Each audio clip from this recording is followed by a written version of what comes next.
Hi everyone and welcome.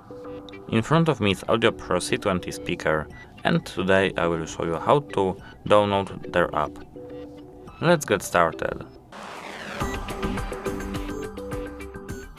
Firstly, we have to open our Play Store app. Now in Search tab we have to search Audio Pro Control. It's right there. Now we have to click on Audio Pro Control and click this cloud. And now we have to wait a moment for our app to install.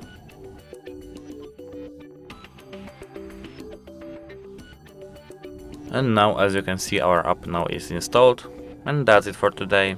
Hope it helps. Like and subscribe for more these types of videos. Goodbye.